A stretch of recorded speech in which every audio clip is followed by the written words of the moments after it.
how much do we have an effect on collective consciousness? Well, instead of talking about all of the things that could potentially get in the way of my receptive mode meaning my alignment with who I really am, instead of talking about what could get in the way of it, let's talk about the receptive mode. That it really is as simple as that, rather than saying, how do I, you see, because when you say I'm blocking out, we say, no, you're not. You might be preventing yourself from seeing that or that or that, but you're not blocking it out. Just not giving attention. You're not, well, you are giving attention to it because you're blocking it out. Well, no, I'm not. You're giving attention to this collective thing that you are blocking out, which means it's active in your vibration. Resistance is there. In other words, that resistance. You see, it's like this. This is a universe based on attraction. There's no exclusion. So when you say no to that thing I do not want, I'm blocking it out. You're not saying no, you're saying yes.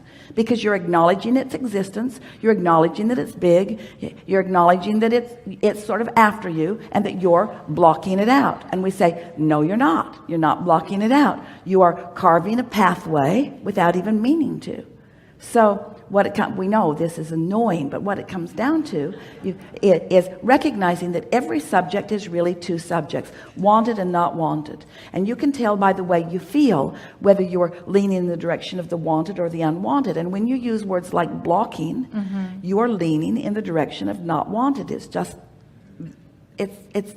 is. So stay in the want.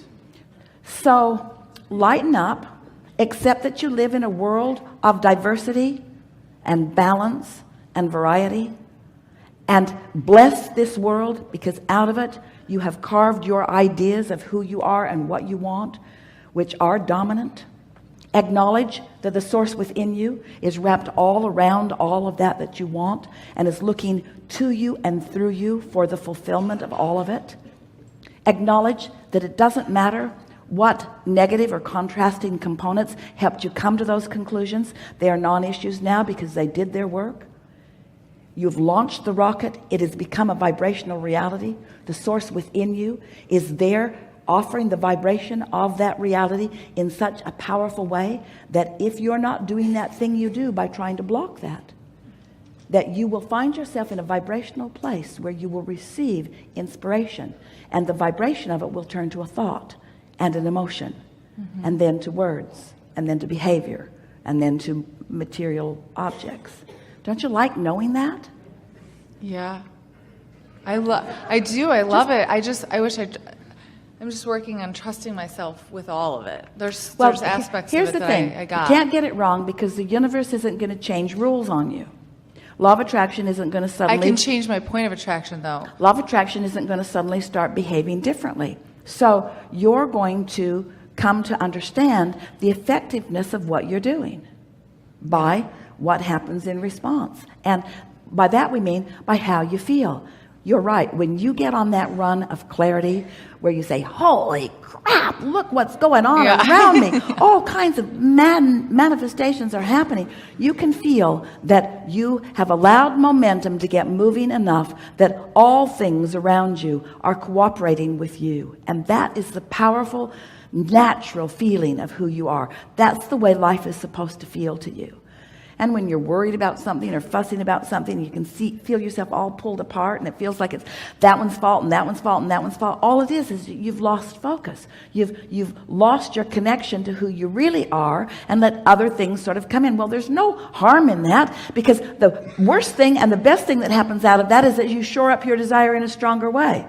And the worst thing and the best thing that happens in that is that you're aware that you're not a vibrational match to it.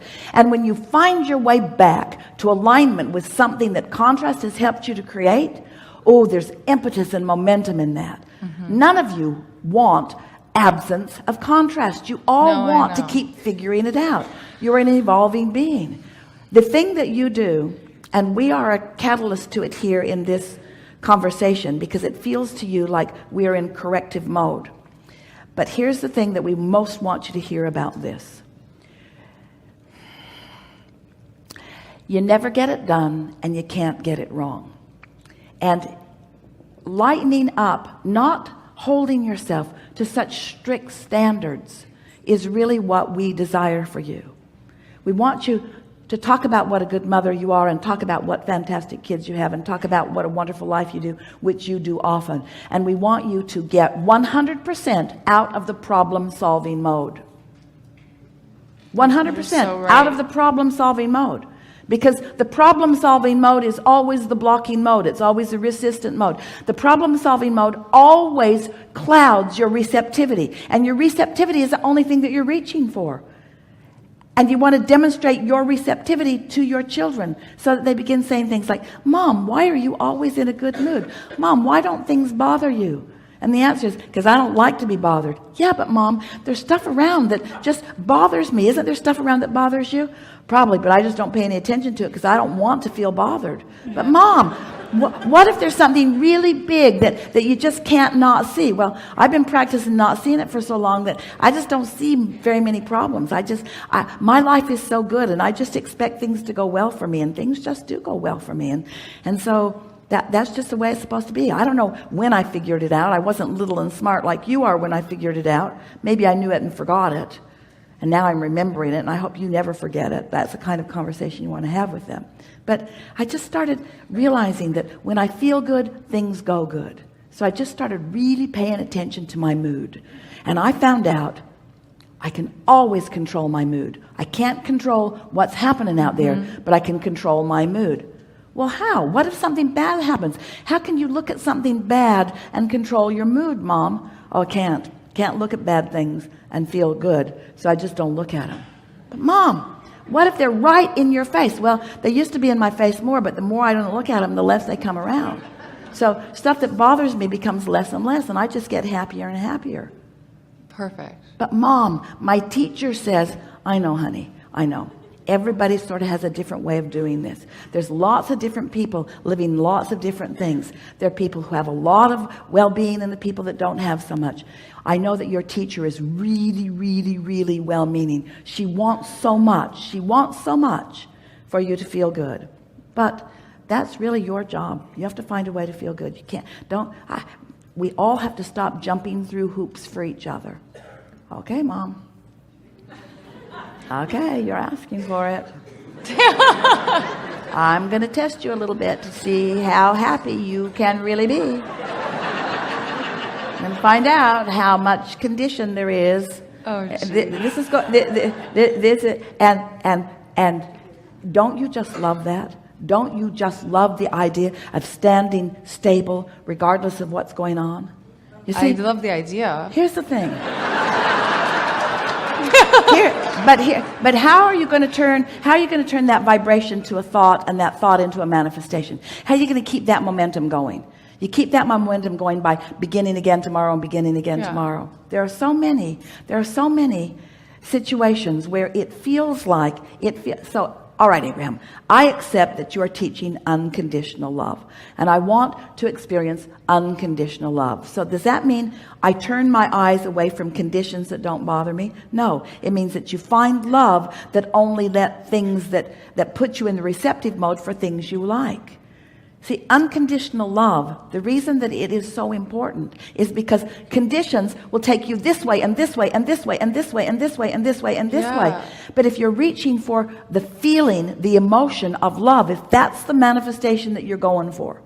In other words, you're not going for the manifestation of your child figuring this all out. You're just going for the manifestation within you of loving your child. Well, that's easy to do unless you mess it all up with the things that are bothering him. So if you're just going for the manifestation of love, that's easy. It's the most natural instinct that you have. So sometimes as we talk about unconditional love, people think that what we mean is you'll get really good at this. You'll get tuned in, tapped in, turned on. You'll get in sync with source. One who's connected to the stream is more powerful than a million who aren't. And then you will control the conditions around you so that you can feel good. A lot of people, that's as far as they're getting in this conversation of unconditional love. Where what we mean by unconditional love is, I want so much to be in concert with the source within me that I am in this experience and this one and this one and this one. I'm feeling for alignment. I'm feeling for alignment. I'm feeling for it and finding it. I'm feeling for it and finding it. I'm feeling for it and finding it. I'm feeling for it and finding it. So now I'm in the receptive mode. And in the receptive mode, I only have access to the conditions that match the receptive mode. I'm not controlling the conditions so that I can find more good ones. I'm tuning to the conditions. But I'm not doing it for the conditions, I'm doing it for the alignment. Can you feel the difference? Sort of? Yeah, I think so. Esther said, she sat out. We keep telling this story because it's the best one we have so far. Maybe you'll give us a new one. She's sitting out by her pool, enjoying the beauty of it in so many ways. She feels intoxicated with the beauty of this moment. The trees, the pool, the statue, the moment in time. It was indescribably delicious. Mm-hmm. And then she had a thought. That pool is a condition, and that tree is a condition, and that redbird is a condition, and that statue is a condition, and this weather is a condition. Abraham, I'm not so sure that I'm not having a conditional moment of ecstasy. And we said, Esther, think about it. You were in that mood and then inspired to go out. You were in that mood. And in that receptive mode, you saw all of this differently than you've ever seen it before. Another way of hearing this, someone said, Abraham, how does one get rid of doubt? And we said, yeah, that's a good before it starts, which is totally annoying. But what we mean by that is get up and tune yourself to alignment, which isn't doubt. And then hold yourself in the frequency of what feels good, and doubt will never come.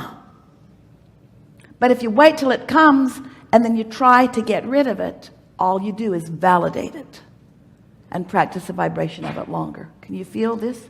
Yeah, but we're out here on the leading edge. It moves so fast in your head. Like, how do you get in front of it before it comes through? Well, at first it moves so fast, but in time you will be out ahead of it. And you know that because you just described to us blocks of time, large blocks of time, when you were out ahead of it. And so what you start doing, you start noticing how that felt and how that felt. And you start making associations with what was going on within you. Yeah. In other words, your mood matters more than you ever thought that it did. But most people think that their mood is controlled by conditions. That's conditional love. If you don't let your mood be controlled by conditions, if you control your mood because you mean to, and that's what we were encouraging you to demonstrate to your children. If every time they get upset, your mood is affected by their upset, you're not teaching them the thing that you most want to teach them. And you're not practicing it for yourself either. But when you have a great day around others who aren't, now you know you got it. You see? Ooh, that's a challenge sometimes. Argue for your limitation. So is there like a phrase? It's a challenge sometimes when the momentum is there, but it's not a challenge when you're there. It's not a challenge when you're tuned in. It's not a challenge when you're on that vibe. It's not a challenge when that's who you are. It's not a challenge when everything that is you is flowing through you. No, that's true. But the days that I'm like exhausted, no sleep, really crabby by the end of the day. Well, now you're trying to get rid of doubt after you've got it. No, but yes, you are. You're trying to get rid of it after you got it. You can't get rid of it after you got it. So that's just can't get rid of it. So just go to sleep. There's too much momentum already going. Don't waste your time. Say to your kids, "I'm in a bad mood. Just deal with it." Okay. This is the way it's going to be for the rest of this day. All right. Well, I don't blame you. It's just how I feel. It's just how I feel. It's how you behave. It's how everybody behaves. My goal is to wake up tomorrow happy and see how far into the day I can go and still feel happy. Okay.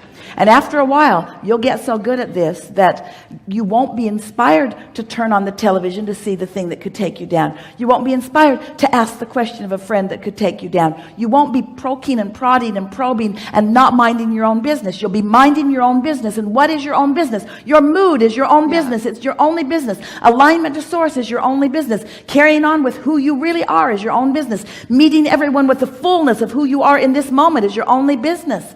It's not your business to know what's bothering your child, because you'll never get to the bottom of that, and you'll teach him that he should keep looking for what's wrong. Okay. And that's conditional conditioning, you see. Yeah.